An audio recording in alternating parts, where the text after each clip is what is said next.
Tubuh manusia merupakan suatu sistem yang unik dan canggih.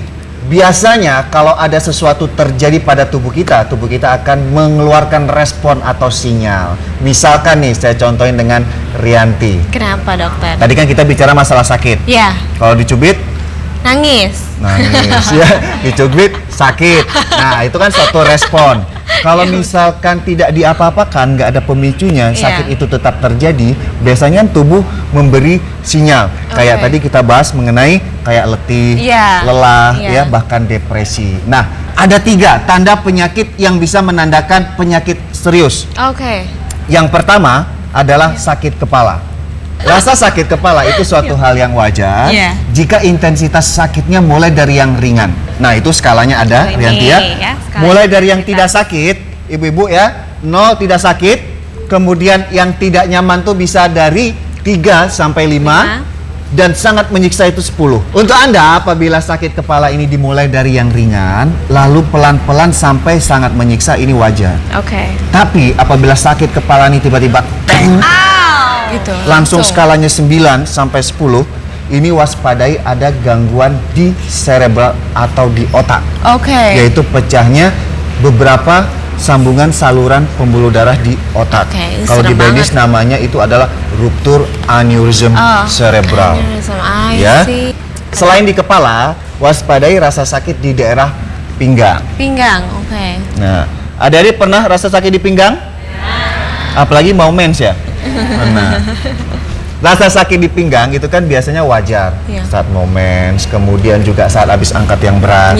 Tapi waspadai sakit ini apabila terjadi antara pinggang kiri atau kanan atau kedua-duanya, kemudian posisinya Rianti tepat di bawah tulang rusuk. Jadi tarik ke belakang.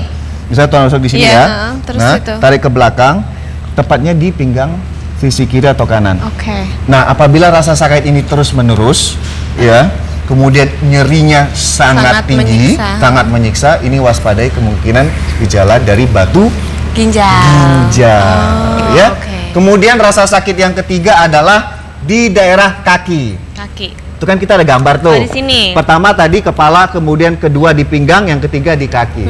Rianti, biasanya kalau kaki terasa capek atau sakit karena apa? Olahraga kebanyakan. Olahraga. Ini suatu sakit pada kaki yang masih dianggap normal. Masih wajar ya. Masih wajar.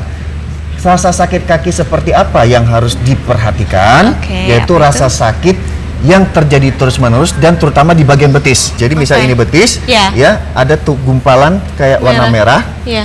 Ini disebut dengan nama deep vein thrombosis. Kalau di Indonesia kan adalah penggumpalan darah di dalam saluran pembuluh darah. Yang harus diwaspadai adalah apabila gumpalan ini pecah, kemudian dia masuk ke saluran pembuluh darah, ikut masuk ke paru-paru, itu bisa mengakibatkan yang paling parah adalah kematian. Jadi waspadai kalau kaki yang disertai dengan warna merah pada betis, itu kita harus cepat-cepat ngapain? Kalau misalnya ngelihat misalnya lagi sakit terus tiba-tiba merah dan sakit banget, dibawa ke dokter. Jadi ada 3 tanda sakit yang menandakan penyakit serius. Sakit kepala, kedua sakit pinggang, yang ketiga apa ibu-ibu? Sakit pada betis. Nah, itu tadi. Terima kasih untuk Anda yang di rumah yang sudah setia menonton Dr. Oz Indonesia. Semoga apa yang kami sampaikan bermanfaat buat Anda. Beri tepuk tangan untuk Rianti Cartwright. Terima kasih Rianti. Thank you dokter. Terima kasih ibu-ibu. Makasih. Thank you. Tetap setia bersama Dr. Oz Indonesia. Yang penting adalah mencegah lebih baik daripada mengobati. Temukan sehat sesungguhnya di Dr. Oz Indonesia episode berikutnya. Terima kasih. Selamat sore.